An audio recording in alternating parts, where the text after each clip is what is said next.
Sideline of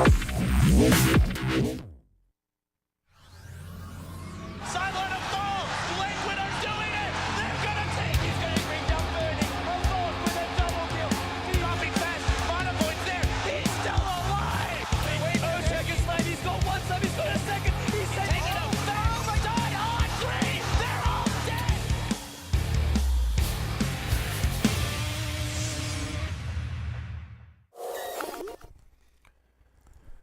Good morning, ladies and gentlemen, and welcome back to the Summit to EU Qualifiers by G2A.com.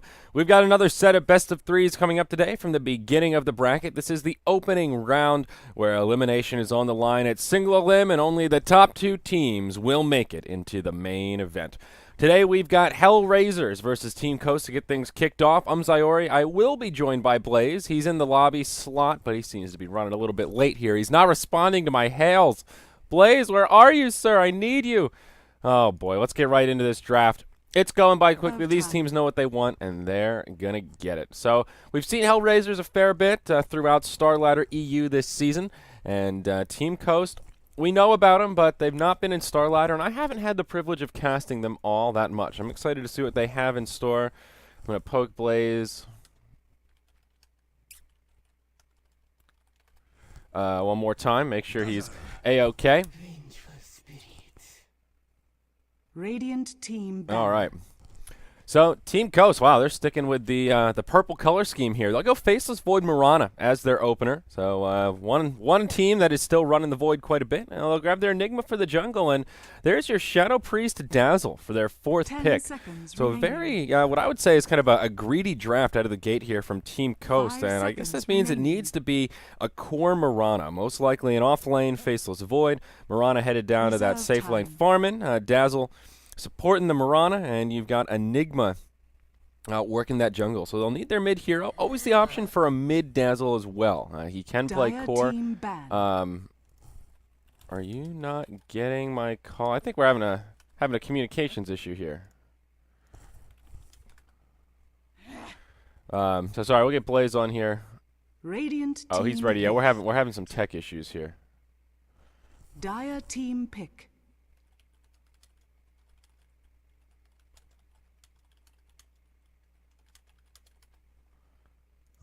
Okay, sorry folks. Troubleshooting my Blaze issues here. This draft analysis was lackluster to say the least. So it will be an Ember Spirit here, picked up final for Team Coast. And Visage will be the final choice for the Hellraisers to go with their Vengeful Spirit. So it will be an art style silencer. Always a treat to see a core farming silencer. And Death Prophet probably headed towards that mid lane as well. Let's see if we can get Blaze on the horn. Come on, Blaze, good buddy. Hello, sir. Hey, how's it going, man? Oh, it's going well now that I can hear you. Yeah, the Skype ya? update, and you figure the first thing they want to throw in there is the actual calling thing. But, you know, there we go. We're good to go, and excited for this matchup, man. We're already really well into the draft, so I'll let you, if you haven't already done so, do the intros. Yeah, I did a very baseline of introductions here for what teams are drafting and what's going on here. This draft went by very, very quickly. These teams did not delay whatsoever. So just initial reactions here, looking at these drafts. What do you got, Blaze? I really like what Hellraisers are bringing to the table, to be honest. Like, the Silencer and the Vengeful Spirit is the perfect response to this kind of wombo combo team fight that the Enigma, the Faceless Void, maybe the Dazzle brings together. So I think it's a really good response, but they are going to have to be pressured a little bit to end the game early, because obviously Coast have drafted for the late game. They have a lot of potential with a BKB Refresher Enigma. They have a ton of potential with the Faceless Void and Ember Spirit. So I think Hellraisers have a very smart draft, but they're also going to have to play it with the right level of tempo. But yeah, I mean, between these two teams, like Coast, obviously they're running a couple, not necessarily stand-ins, but teammates that they aren't just like been consistently running as 5 with. And I was actually talking at TI4 a lot with their manager / coach EverX, and the one thing they were having trouble dealing with was a lot of death ball play, which was obviously the metagame of the last patch. A little bit obsolete in this one, but we still see Hellraisers bringing a lot of push, and they are going to be trying to work together very early on in the game. Yeah, I think that's right. I was hoping for maybe a core Dazzle the way this draft was coming about on the side of Team Coast, and I actually don't know their roles that well, but I think it's probably the core Mirana over the core Dazzle. Tears are coming out of my eyes here, Blaze. Yeah, I mean, I don't know what day will come when the Dazzle shines as a #1 hero, but honestly, if it was any metagame, it would have been the previous one. It would have been the one where games end in 20 minutes time, rather than the ones that generally tend to go towards 45, 50 minutes in, where he's great as a core hero, but not compared to pretty much any other carry or a really late game scalable individual. Still, he's going to bring a lot to the table here. I mean, obviously, you look at Ember Spirit, you look at a very squishy hero. Along with that, of course, they are going to be looking to keep their heroes sustained, keep them alive, maybe do some early push of their own with the Enigma's Eidolon. So I think there's still some good potential here because he will get kind of at least 50% experience from the lane while Enigma's jungling.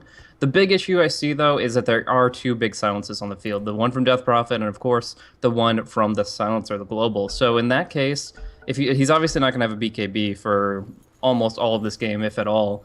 And that means that he's going to be very limited by Hellraiser's control. Yeah, silence is the bane to the Dazzle existence, though I do like what he brings to the table against the Death Prophet. You and I both are always talking about Assault Karas, Vladimir's offering as good items to deal with the DP towards that late game, and Dazzle can do that with his ultimate, so there is just some natural counterplay kind of built in there. But we will resume and get into our first game. This is a best of 3, folks, single limb bracket, and this is one of the opening round matches. So the loser of this series will be walking away empty-handed. The winner will be one best of 3 away from securing their slot in the Summit 2 European Division. Now let's take a look at how the lanes are going to settle down here. The Hellraisers will be on the Dire side, and their stand-in, this Nature's Prophet. How the hell do you read that name? Number Man. Well, Yeah, I really don't know. Gende is what we were going with the last time I was Gende. casting with somebody, and Okay. that's just taking out all the numbers entirely, but I like honestly, I'm that. not even sure if that's accurate. That's creative. I like that. Well, Gende here, he'll be in the safe lane, farming away on the Nature's Prophet. In the mid, it will be Yoki, or Yoku, I guess it's properly pronounced, on the Death Prophet. And they'll do a little bit of the aggro try. Art Style on the Farm and Silencer. Dread will be on the support Vengeful Spirit. And here we'll have Christy Jensen playing on the Visage. Yeah, so we're actually going to see a very aggressive stance taken here from the Hellraisers. I mean, you look at the Nature's Prophet, off-lane potentially say maybe he could go and just play that suicide lane, pull the lane back, control the Creequilibrium, and do his best to get experience. But no, they want to put the hurt on the Faceless Void very early on, and it is indeed going to be that Faceless Void's in the tri-lane, not going to be the Ember Spirit. But yeah, they want to put that pressure out early, and with a Silencer, they can really not only up their aggression, but also be in the beneficiaries of a lot of kill momentum. If there are a lot of kills back and forth, even if they aren't always coming up with favorable exchanges, Silencer over time is getting so much value out of the intelligent steal that comes with his hero, and obviously you're going to be getting those kills very quickly with the Visage Soul Assumption. So a lot of potential here for some early kills, and it's going to be making Faceless Void's life miserable when it comes to farming. Yeah, certainly so. And already you see 8 Mother kind of getting zoned out here as Visage and Art Style both very eager to throw auto attacks his way. Last Word already been skilled up by the Silencer and used to much avail in terms of harassing. Blonde has just given up on his jungle. He started aggressively here, found a Wild Wing Ripper camp, and may put some pressure on this Mirana, but off to an okay start out of the gate. None of his camps were actually blocked. I think, okay, this one will get blocked here, the hard camp in the middle, but he could have farmed in his jungle if he was so inclined, perhaps just anticipating that they would have messed it up a bit more, and they had no interest in trying to secure the jungle for him. So it seems like this will work out pretty well. With the aggro tri-lane, Blonde should be pretty safe up here. Yeah, I mean, he's already got major camp blocked off in the central part of his jungle, so he just wanted it to be very simple farm, one where he didn't have to constantly be worried about being roamed on, and it's going to work out pretty well. But we do see the Venge, Dread, making his way up top, and it looks like he is going to run into the Enigma very soon, or at least the Eidolons here, so they will be revealing their positions to one another. But yeah, the bottom line is that without the Venge down bottom, the Void will get a little bit of space for himself, and honestly, Dread's only role right now is to control the runes and to control the Enigma. Yeah. So mid lane, let's check in here. The Ember Spirit versus the Death Prophet. Death Prophet having a good old time. Yoki getting pretty good farm, 9-3 versus the 4-0 E skills on the Ember Spirit. So we'll see if things switch up a little bit as he gets a few more last hits under his belt, but out of the gate, the range DP just being relentless with her harass. Art Style, he's going to go now into Curse of the Silence. So just going massive harassment here, starting to drain a little bit of the mana. Void and Dazzle, two heroes that aren't great at dealing with the Curse of the Silent. I guess Dazzle is okay with it. He has some low-cost spammable mana spells, but he has mana issues in general. So anytime you're forcing him to cast spells when he's not so inclined, it does make his life a little more difficult. And Void, he's basically just got the Time Walk, and not one you really want to be using willy-nilly. Definitely. I mean, right now, Silencer, it's just about how efficient it is to use that Curse of the Silent at this early stage. If you hit 2 heroes, there's never a bad time to use it, and you're going to find a lot of value out of that one. But in the meantime, that means Visage is getting split experience. He's getting the 50% build up towards his earlier familiars and higher ranks in Soul Assumption, and they have forced the Enigma back to the other side. I'm not even sure if Dread actually saw the Enigma. A lot of time he was low ground looking at the Enigma from high ground, and he obviously has wards on the other half of the map. But either way, Bland feels pressure enough to go back to from whence he came, back over to the Radiant Jungle, and he still has that camp blocked off. Yep. Yeah, this pesky Observer ward still at about half duration, so unless he picks up a Sentry, that will continue to be an issue for him for the next couple of creep spawns. Curious what build Art Style will go for. We've seen some Silencers just rush the Midas and then go into an Ag's Refresher from there, and others just go right into the Aghanims and hit sort of that mid-game timing, and some of it depends on early momentum. He does have a lot of farm. He is tied as the last hit leader with the Death Prophet in the mid lane, and actually all the lanes just going pretty damn well for the Hellraisers. Enigma making things a little bit more efficient for Team Coast, but you'd normally expect them to have a bit more of an edge, and it is a 300 gold lead for the Dire side right now, although Coast do have that experience lead with these slightly more efficient lanes. Ember Spirit has found a little bit of recovery in the mid, also now only 5 last hits behind that of Yoki, so it looks like Bottle Crowing and a little bit of Rune Control has done him well as he's found level 5 and now moves into a Haste Rune here. Now, this is really annoying for Bland. The Vengeful Spirit, as well as an Illusion Rune for the Death Prophet, block the 2 western camps off, so he has no jungle to really speak of. He's going to be making his way right back up to the Dire side, and while this doesn't seem like that big of a deal because the Venge is trekking back and forth as well, Enigma is a hero that can farm extremely fast if he just has a little bit of face time with the jungle. In fact, he might even be looking at doing Ancients here with the Denial in the mid lane and Down his level bottom, 2 Eidolons. Seal Kid, there's your first blood. And that's the power of the Visage, as we've talked about. Soul Assumption, the master of the tri-lane. He'll have another one for 8 Mother. A huge nuke coming his way. As he'll be forced back. Dread on his way down. He'll connect with the Magic Missile, and there is still a Time Walk available, taking some tower shots with Seal Kid TPing in. He will back off, but meanwhile in the mid lane, Yoki in some trouble as Enigma's rotated. E-skilled, has himself... oh, that haste rune wasn't even used. That was just a straight-up kill. We'll lock him in place, and that'll make it 1 for 1 as the Death Prophet falls, but HR are the ones to draw the first blood. Yeah, Bland was in that farming position over by the ancient. Oh, nice ward position. He barely broke Visage's smoke and barely got out of there. Dread still on the hunt, but he won't turn back. He's just going to keep booking it to the lane and should be in an okay position. They'll just drop a ward to cause him more grief. But Ember Spirit comes in with the Moonlight Shadow, the Haste Rune, and the Searing Chains connecting. This is going to be at least 1 easy kill, perhaps 2. Yeah, arrow flies through, almost hits Dread. He is able to sidestep it. Now Christy Jensen cruising through the tower. Will take a couple of shots, but end of the day, will live. So only 1 kill comes out for Coast, but now they will get the kill lead, 2-1. That Rune Control, always scary in the hands of Ember Spirit. He'll head up top and see what he can find. A lot of early control with the Searing Chains at level 2, as well as the Malefice from the Enigma at level 2.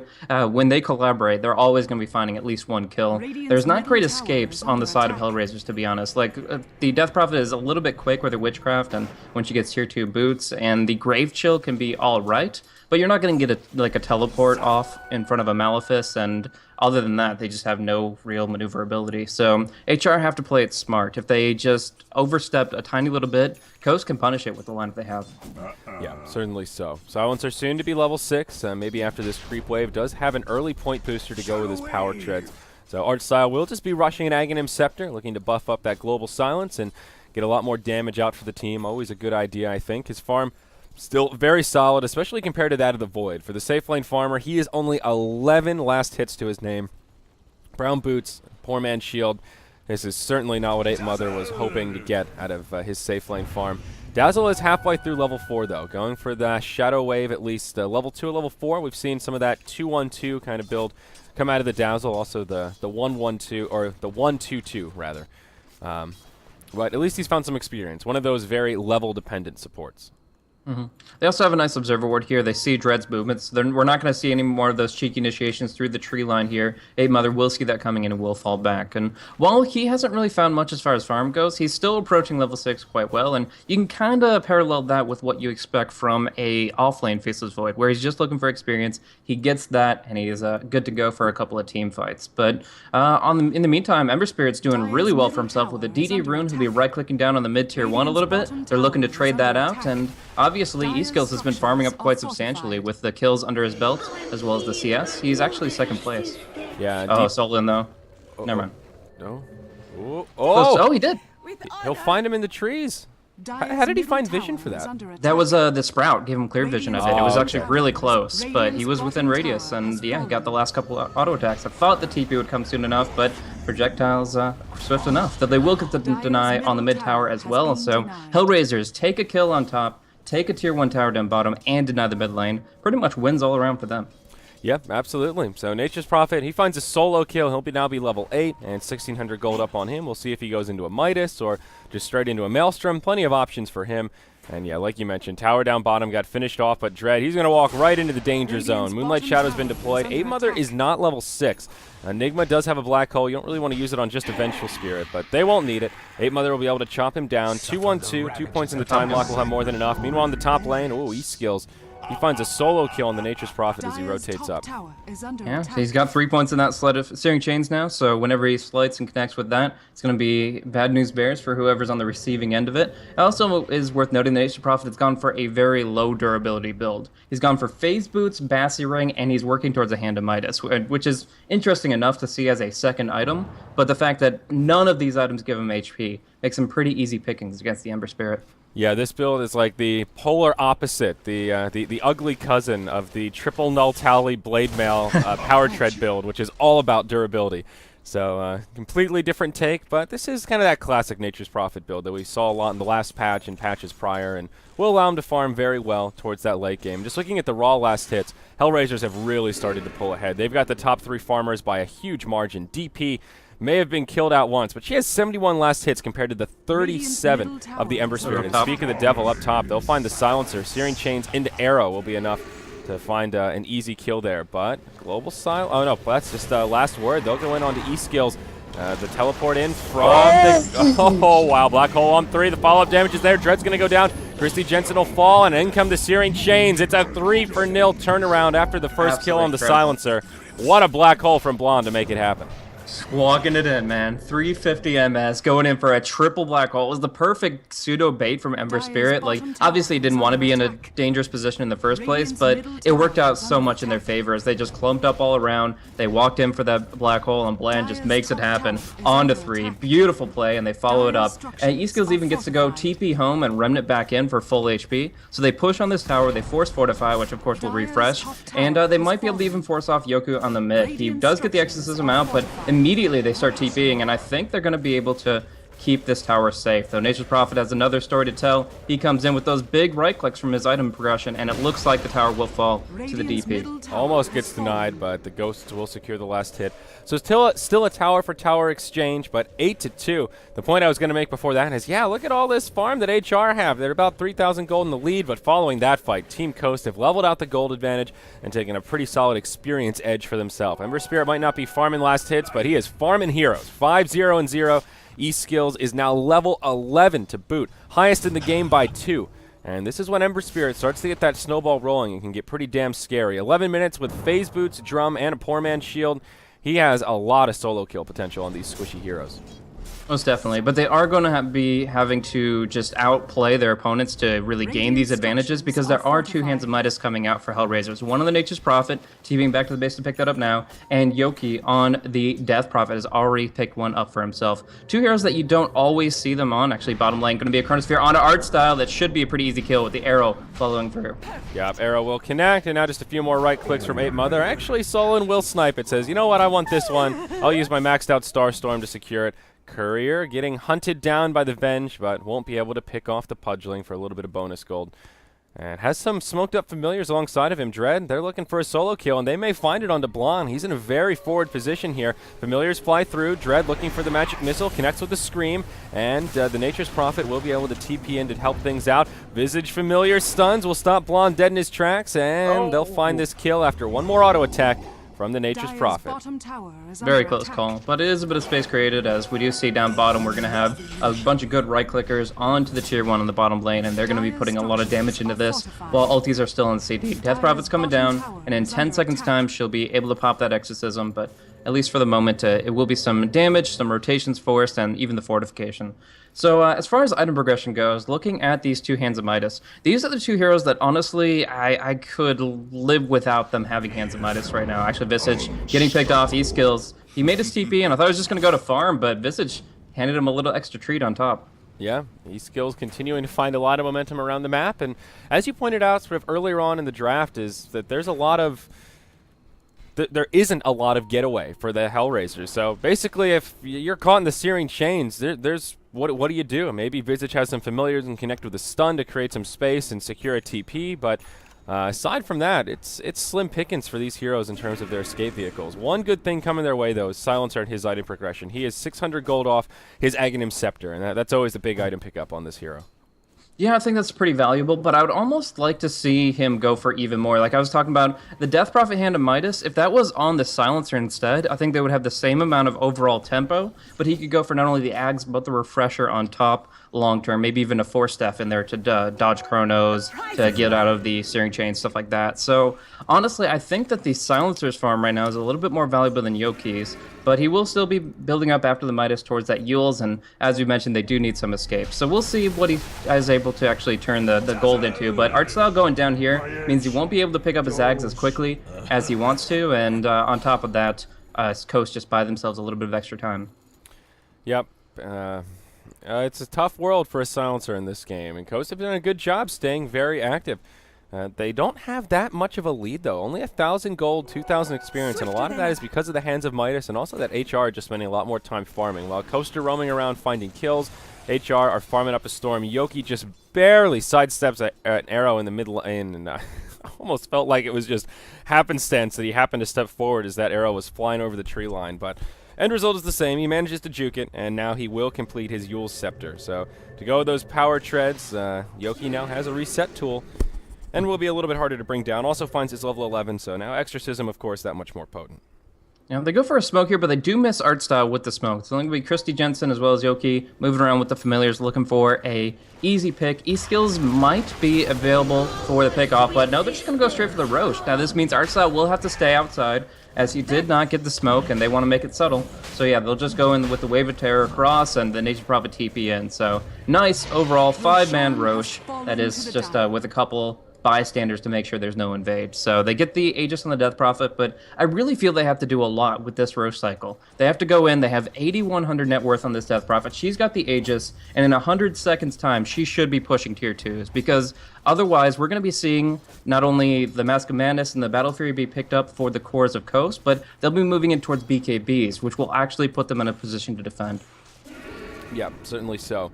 And they've got all the core items they're going to need to start looking towards team fights. The Nature's Prophet going into an Orchid, following his Hand of Midas, and he's damn close. He's got the first Oblivion Staff about halfway to the next one, and here we'll see our third Midas in the game picked up. First one on the side of Coast. It is in the hands of the Mirana, so Solon was in the off lane, and here he's just looking for some recovery farm, and I guess recognizing that the opposition has double Midas, they want to have at least something that can help them scale towards that late game if it ends later rather than sooner.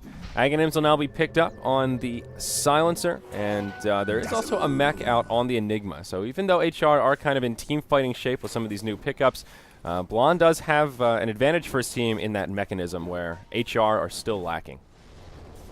Yep, so we'll see them, if they are grouping together, fighting better, but right now we do see E-skills up top, all by himself. Curse will come out, but they're not actually going to commit any ultimates for this, because right now what they essentially have to do is get in range for Yules, and as soon as the Yules ends, try to get the global off before he just activates his Fire Remnant. Down bottom, the Chrono will come out onto Dread, and it should be a pretty easy pick off. I mean, it's a support after all. Solon won't be picking this one up, though, and it is going to be a pursuit.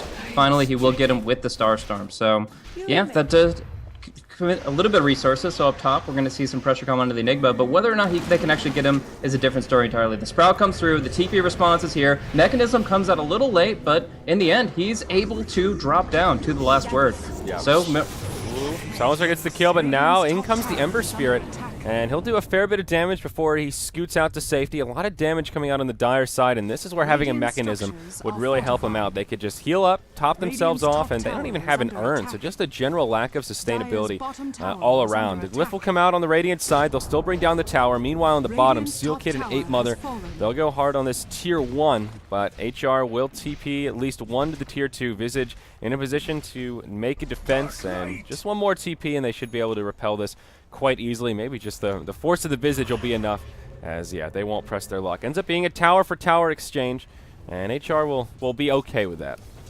yeah, in this position, Coast don't really have enough raw right click right now to actually be able to put a dent in the towers. I mean, with the Enigma and the Dazzle all collaborating, sure they do, but so far everybody's been kind of spread across the map. It's been a lot of solo pickoffs from both sides, and although the kill score is only 12-4, that's cost a lot of momentum as far as actually bringing about structural damage. So we're going to see that the Aegis is going to be expiring in 2 minutes time. Hellraisers, I think they're going to rally once more. They're going to look to heal up, and within this 2-minute frame, try to make the most of their Aegis the Immortal. But obviously that's just if they're going to keep the tempo up, if they feel that they can just play the farm game with these 2 Hands of Midas and get to that Refresher Orb on the Silencer, then obviously they'll just try to go for the pick-off plays once again.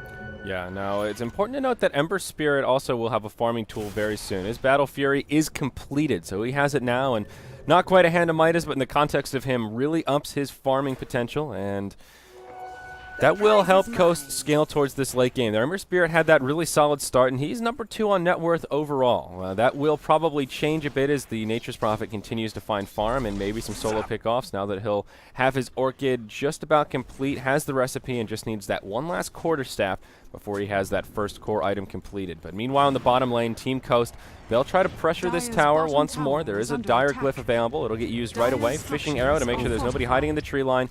Visage Familiars will fly in, or at least one of them will, to try and delay the push. TP's pressing forward. Here's your Moonlight Shadow. 8 Mother off to the side, looking for the Chronosphere. The tower will get denied by the Visage, and that will kind of stop Coast dead in their tracks. Arrow flying over the tree line will miss the Visage, and after that, Team Coast will just sound the retreat.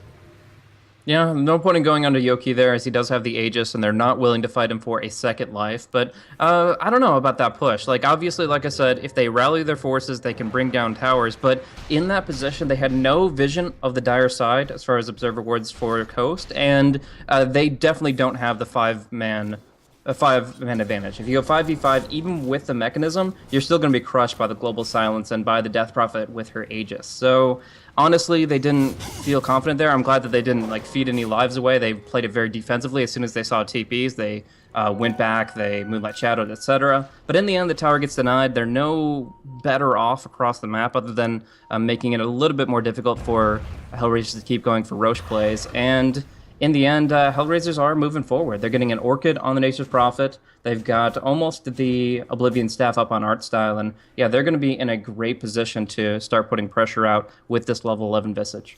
Yeah, even the Death Prophet is pretty close to a Heart of Tarask, has the Reaver and Recipe already, so less than 1,000 gold away off that Vitality booster, and Yoki will get a huge bump in his HP pool. He's already pretty tanky, and that will make him damn strong in this upcoming skirmish. Well, I don't even think we've seen a Global Silence from Artstyle since he got his Aghanims. They've just been a bit more passive, farming away. And, huh?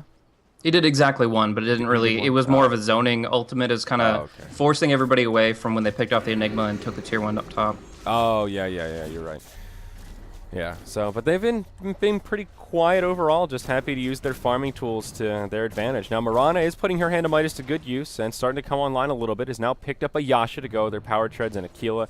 So her right clicks will start to add up, and of course she will continue to farm, probably into a Manta, maybe a Maelstrom, and just in general be a pretty solid right-clicking force. But yeah, HR really have no interest in getting aggressive here. Maybe they'll just continue to farm, wait out Roche cooldowns, and use the Aegis to try and knock down towers and get aggressive with their team fights. And in the meantime, like you mentioned, Visage looking towards his Aghanim Scepter, and he's more than halfway there, just about 1,800 gold, and he'll have that next familiar out on the field. Yeah, and you just see how the reserve position here. They don't want to get picked off by a Chronosphere. We haven't seen one in quite some time. Ape Mother's still kind of posturing if the Visage pushes out a little bit further, but as it is, they're farming very safe. They're making sure that there isn't going to be any major momentum swings in the way of Coast, other than a little bit of Ancient stacking, and we see why. I mean, they don't see anybody on the map. The smoke comes through from the 3-mad movement, Dazzle, Ember Spirit, Enigma, marching through, and it looks like they might pick off the Death Prophet, but we'll have to see. She's pretty tanky, she's got the Yules, but they have the vision. Yep, and she may be tanky, but the Chronosphere will make this pretty easy. They'll just lay in the auto attacks, and we'll manage to get off the Yule's Scepter, but we'll just delay the inevitable. The Weave ticking down that whole time and making her even more squishy. That is one of her weaknesses right now, that low armor of only 5. So just a couple seconds after being stuck in the Weave, she takes a lot of damage from these right clicks. Also, gets 2 familiars. That double damage rune on the Ember Spirit, really helping him out there. Yeah, very nice slide play. Does miss the Searing Chains, unfortunately, hits on 2 creeps instead of Art Style. That might have given him another opening, but in the end, they do get the Nature's Prophet up top for the moment, but he does have a TP scroll. Bland taking a lot of damage on the front line, and they will swap him back in for the kill. Yeah, Silence really messing him up, but out comes the Grave from the Dazzle. That'll keep Lon alive just long enough to TP home, or will it? One more auto attack. Oh, they had a window to kill him, but they just couldn't get in position. He was in the tree line, and he will survive. It's just a dead Death Prophet after all that, and HR will keep their Tier 2 tower standing. Yeah, it was actually a pretty bad move for Artstyle to use his Global Silence once Death Prophet was down to like 20% HP. There was nothing that, obviously we could say there was nothing that could be done to get her out of that situation, so losing your Global on top of that means you have no way to turn a fight if they do try to put the pressure down on bottom. But nice swap play, picking off the Enigma, at least majority of his health, is going to force them back. But the reason that he didn't go down, of course, is Seal Kid's skill build right now. We've talked about this a lot with the Dazzles that we've seen, but maxing Shallow Grave at this stage of the game is just immense. If he's not globally silenced, he's going to be saving lives with this short cooldown and this very long range. Yeah, exactly right. 1,000 range. He can sit back pretty far out of harm's way and still get off those clutch Graves, and the 15-second cooldown is just ridiculous. You can use it multiple times in a fight quite easily, and this is a very well-rounded Dazzle build. That Poison Touch, even at level 1, can do decent damage in lane. 140 physical damage in that first point. Not too shabby of a value point, if I don't say so myself. But following that, Christy Jensen on the Visage, one step closer to the Ags, has the Staff of Wizardry now, so just one piece away. Dread, still just playing that position 5, basically all about the consumables. Has some Dust to deal with the Moonlight Shadow, some Sentries, and an Observer as they clear out the Ancients here. How's everyone else looking? Nature's Prophet with 3,000 gold up, hasn't bought anything past the Orchid. And Yoki, he's had the Heart of Trask and has another 1,000 gold stockpiled here. So farm's still looking okay. Art Style on his way to the Refresher. Oblivion Staff up, but not much more past that. The Graph has really not made much movement this game. HR have been consistently holding on to this minor advantage of 1,500, 2,000 gold, but not a huge deal. A more significant experience advantage going the way of Coast, now up to 5,000 following that successful kill, and they will smoke up once more. Blonde with a black hole, ready to rock and roll. He's feeling eager. And as you mentioned before, BKBs will eventually become a serious threat for the Hellraisers. Blonde, the first of them, has the Ogre Club and well on his way to that Mithril Hammer. Yeah, I'm actually kind of worried about the build-up from the Ember Spirit here. Building up crit after Battle 3 is very standard, but up against potentially double Aghanim Silence. We're going to see if Nature Prophet get picked off, by the way. But up against double Aghanim's Global Silence, I'm actually really afraid for the Ember Spirit. If E-Skills takes both of those Globals and maybe a Curse or 2 on top, he's going to be going down without a shot of contributing to the team fight. So the crit is nice. It certainly amplifies the Sleight of Fist damage output. And if a good Chrono comes out on the Silencer, that's great. But if the Vengeful Spirit sitting outside swaps out the Silencer and he gets the Global off anyways, I think that the Ember's going to be regretting not having a BKB. Yeah, definitely agree there. As we'll see the Dire side move into the Roche Pit. The Medallion makes this pretty easy, but at the same time, Coast pushing into the high ground will do a good chunk of damage to that Tier 3 tower. They force out the Glyph. Visage will be the lone defender as he TPs back, and now they'll just jump on him. Ember Spirit goes in. Christy Jensen will take an arrow, and Visage will fall. But out comes the Global Silence, and that will repel Team Coast, at least for now. Roche does go down, and Age of the Immortal goes to the Death Prophet once more. But not the, well, I guess an okay hold for HR, but their Tier 3 tower, it's in deny range, and old Cardi here is going to essentially bring it down and probably force out a deny. Yep, it's down to 30 HP. They might as well take it off the board now. And Dire's yeah, top it's just tower has been not the best denied. position they want to be in. Up against these multiple carries who can definitely progress towards like the third and fourth tier of items very soon. Being backed and against the wall and making it so that they have to defend their high ground very frequently, deal with the pressure that's going to come in when you always have that tier 3 down and you don't want to creep wave anywhere near your base. Yeah, it doesn't give you much confidence. I think they need to do a lot with this Aegis here. They've got the plate mail up on Yoki. They definitely can go in and just push to win right here and now with the Global Silence once it's back up. But so far, their game plan seems to be reserve play. It seems to be just get our Aghanim's and our refreshers up and start making plays happen once those are available. But that may still give Coast enough time to bounce back. Even with the crit decision, eSkill still love plenty of farm coming his way because of these stacks, and I could see them both having BKBs by the time HR start pushing if they don't use that Aegis to its full potential. Yeah, that's certainly true. At 2,600 gold up, he's not far away if that's his next item of choice, especially if he decides to save the Daedalus as more of a kind of late game oriented item and go for the magic immunity sooner. Solon does have the Manta style complete with another 1,400 gold, so we've been keeping tabs on the Mirana, who's just slowly but surely moving towards the top, and now only 1,000 gold behind that of the Nature's Prophet, who had a really sizable leg up on her in terms of the Midas timing. And speaking of the Prophet, 4,000 gold on him. I imagine just more crowd controls will come out, looking towards a Scythe of Ice perhaps, and we'll see where he wants to go from this point forward. But once more, both teams happy to sit back and farm with all these farming tools they've amassed. Blonde now very close to his Black King bar, only a couple hundred gold away from the recipe, and that's the first of them, and maybe the most scary is now this black hole can get off and do work against the Silencer. But, oh, there you go. Daedalus completed on the Ember Spirit, so he'll roll the dice a bit longer without having any magic immunity. Yeah, and once you go for the lesser crit, you usually are going to transition right into that greater one. It's just a kind of a habit at the very least. But you're going to see a nice little movement here. Moonlight Shadow will come out, and they're in a good defensive position if Solon wants to TP back. But at least for now, they're just trying to delay the push with the Midnight Pulse, and they haven't really committed anything. Now, it's worth noting there is no Refresher Orb up, but there's also no level 2 swap on the Vengeful Spirit. So Dread isn't going to be able to stop that black hole if it does connect on the Silencer, unless he's in the perfect position. And right now, they're just holding. Coast is pushing up top lane, where that tier 3 is gone, and they feel a little unconfident about their rack situation. And we do see the tower is gradually being chipped down in the mid, but the Sleight of Fist helps delay that as well.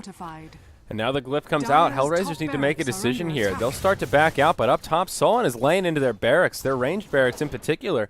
And there are some TP scrolls, I think. Yeah, there certainly are. DP doesn't have one.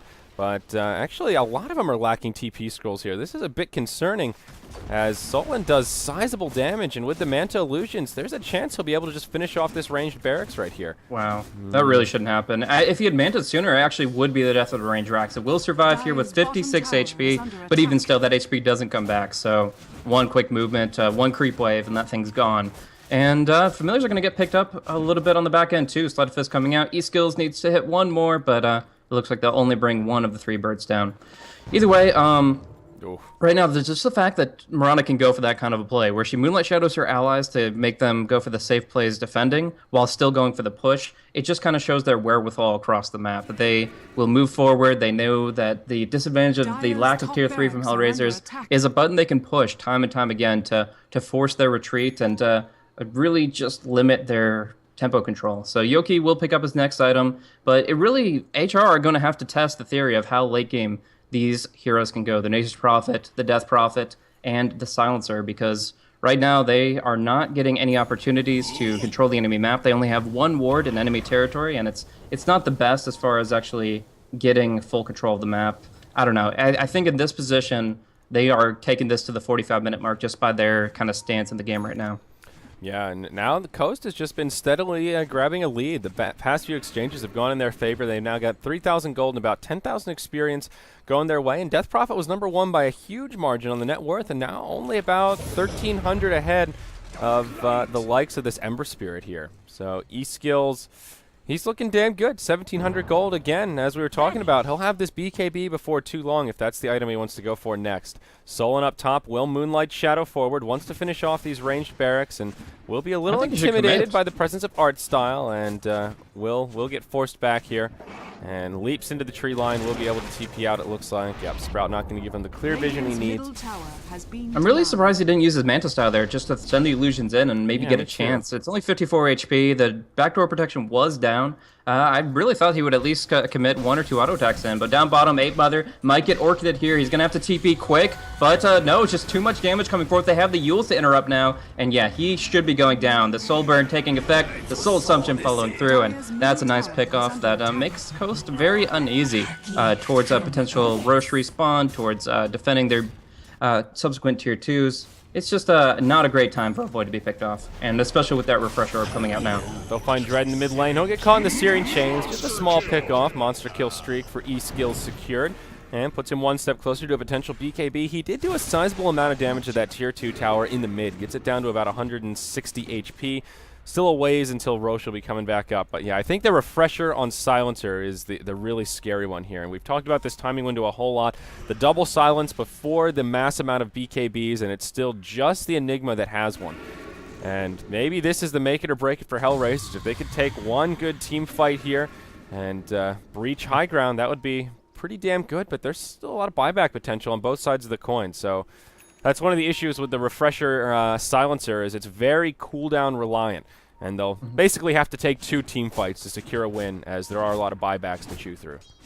Though any buyback they force right now is going to prevent a BKB, essentially. Obviously, the Enigma, like you said, already has one, but if they force a Void or an Ember buyback, that takes their Black King bar away from them. E-Skills, if he actually buys out for it, is going to have it in only not even 700 gold. So he's in a great position here just to farm a couple more waves, a couple more stacks, and he'll have it. But that's going to be space creation time for his allies. They know it's important. They know they want to get the jump on their opponents. And if they find Silencer with this Moonlight Smoke play, it'll be huge. For now, it's going to be Yoki. We'll see if the global comes out. Yeah, Artstyle thinking about it. We'll put out a last word, but no, Yoki will just go down, and that'll be the end of it. A solo pick on the Death Prophet.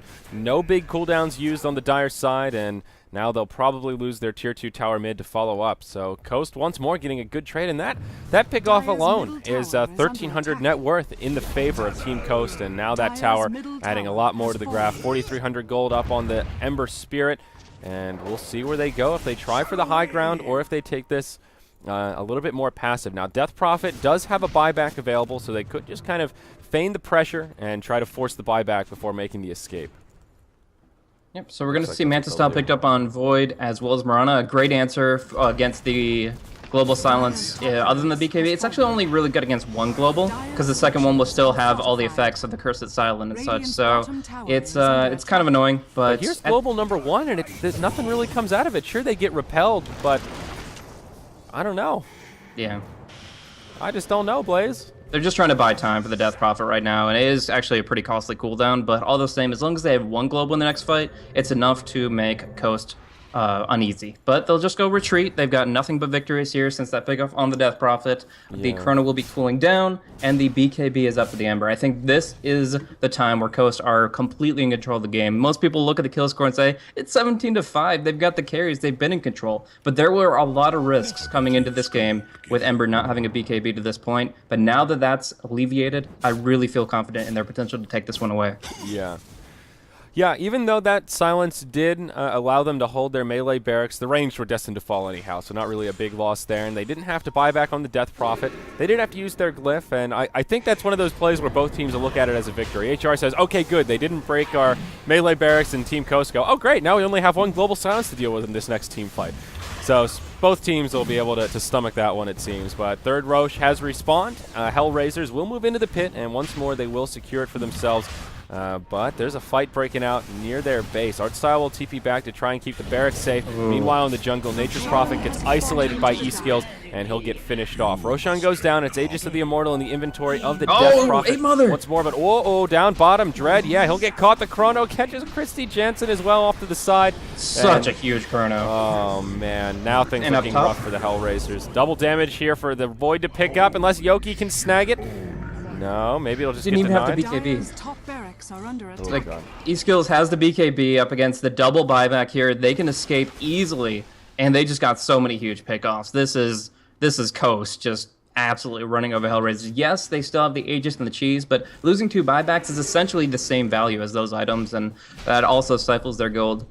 going into the next phase of the game. So right now, just really pinching that pressure point of that top lane where the tier 3 and the racks have been gone for a long time. Coast are moving very well across the map, and it really, that Chronosphere cements such an advantage as they create space. They take out the buyback of the Nature's Prophet, which is huge since he can always teleport back to a fight. And my goodness, Coast are taking some huge wins here, trying to secure this victory very, very soon. I also like the way they're itemizing in general. Dazzle's now moved into a Vladimir's offering, one that I think is underutilized against the Death Prophet. So just happy to see that in general, limiting her damage output. But also important to note that both the Enigma and Ember Spirit have yet to use their BKBs. They're both still holding on to that 10-second charge of pure magic immunity and saving it for that vital time when they really need it in one of these team fights. So being able to take that success around the map and then also force out those buybacks without using their BKBs, that kind of speaks to the power that they have in this match right now with 10,000 gold, 15,000 experience in their favor. Feels like as long as they keep this up, they should be able to take out a win here. Even Void is starting to hit pretty hard. You mentioned that Manta style he's picked up, but he's already got another 2,300 gold banked up, probably looking towards a Mjolnir up next, or maybe just a BKB of his own at this rate. Yeah, he's in a great position now. Obviously, the Manta helps out a lot against the Orchid as well as against the Silencer, but of course the Illusions should move in the Chronosphere as well. So, I mean, it's not the most common item you'll see, but in this case, it's a perfect way to respond to what he's up against, and Hellraisers are backs against the wall right now. Like, you should feel confident going to the late game with a Refresher, Aghanim, Silencer with Cheese, but I'm actually getting disconnected. Yeah. Uh-oh. Bad time for the unpause, too, because if the players disconnect, too, then obviously they can't pause the game until at least somebody reconnects back in. Oh, looks like somebody reconnected. Okay, phew. All right. Okay, so no DC is just a lot of latency. Yep.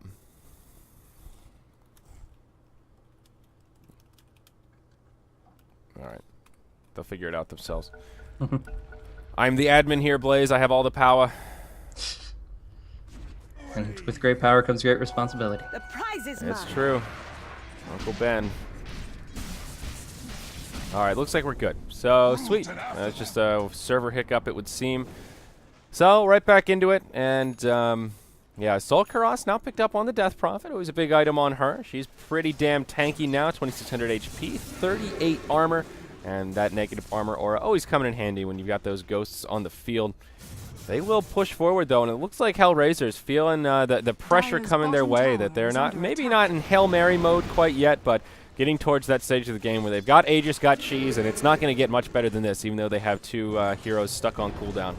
Two buybacks stuck on cooldown, rather. So they're going to press their luck and go straight for the tier 3s in the high ground, but already Team Coast in position. Solon up in the top lane, Ape Mother down bottom, and they will do some split pushing as the Ember Spirit helps make this defense very easy with his Daedalus and Battle Fury. Already, HR looking to TP home, and Ember Spirit will just finish off Silencer as he TPs out.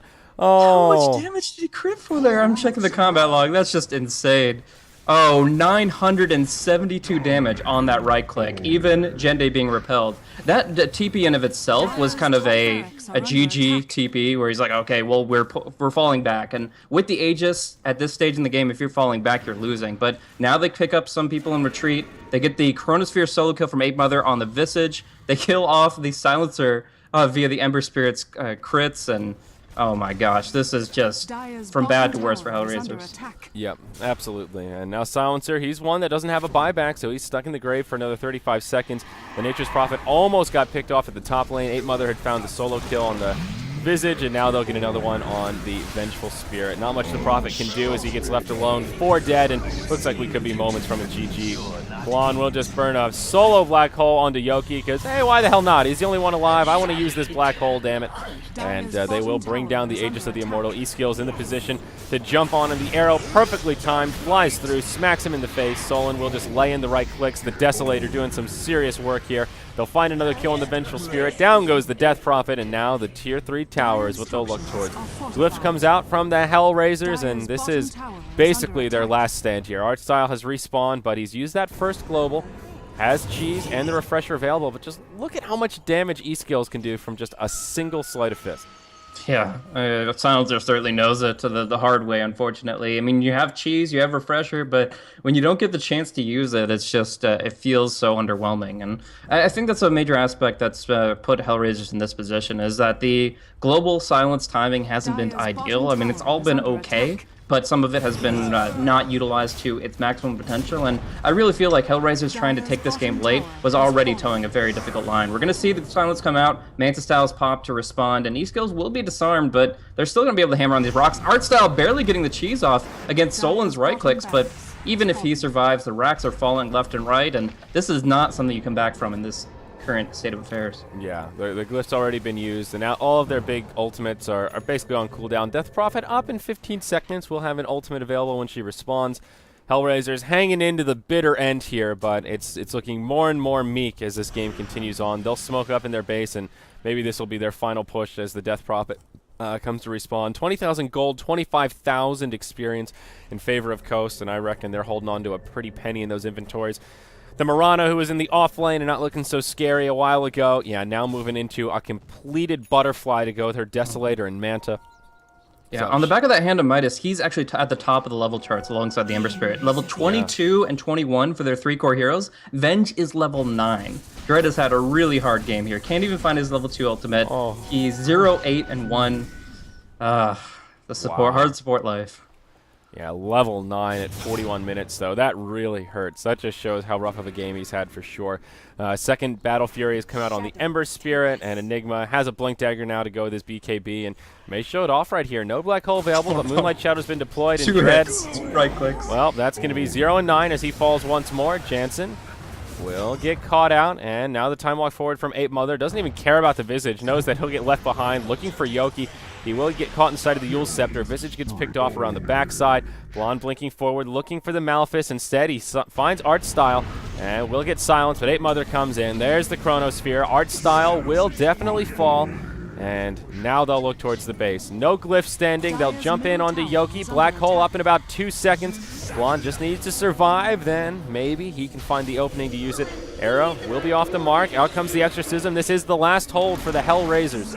And they'll make the initial stand, but Blonde's Black Hole has cooled down, and it's just about finding the opening. E-Skills, he knows no fear right now as he goes in and just chips down the Death Prophet, and even with all that armor, he still does a pretty significant amount of damage. The Weave will start to tick her down.